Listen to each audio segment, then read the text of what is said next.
Good morning guys, तुमचं स्वागत आहे परत एकदा माझ्या न्यू मिनी ब्लॉगमध्ये. कसा वाटता कमेंट्समध्ये सांगा तुम्ही. चाललेलो कामावर बसची वाट बघता बघता बस झाली लेट. घामाघूम झालतो, नेमकीच बस आली. बसमध्ये बसलो आणि आज 15 मिनटं बस लवकरच पोहोचली. त्याच्या मला जरा बेकार वाटला कारण की लवकर पोहोचलो. नंतर आलो जेवायला, तर जेवायला आलो तर यांचं इगाणं बघा, यांना हातानं जेवायलाच नको ना, आतमध्ये मोबाईल अलाउड नाही. त्याच्या मुलं डायरेक्ट एकच्या नंतरच व्हिडिओ बनवता.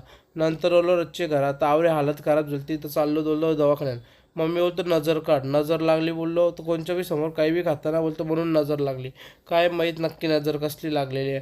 मी बोललो पोरीची कुठल्या तरी नजर लागली असेल तर नजर काढून घेतली. नजर बघा ते बेकार पडले. मम्मीने आणलेला वडापाव वडापाव खाल्ला आणि नंतर बोललो एकच घास मारावा. नंतर जतच नव्हता म्हणून दवाखान्यात गेलो. थंडी वाजत होती म्हणून टावेल घेतला.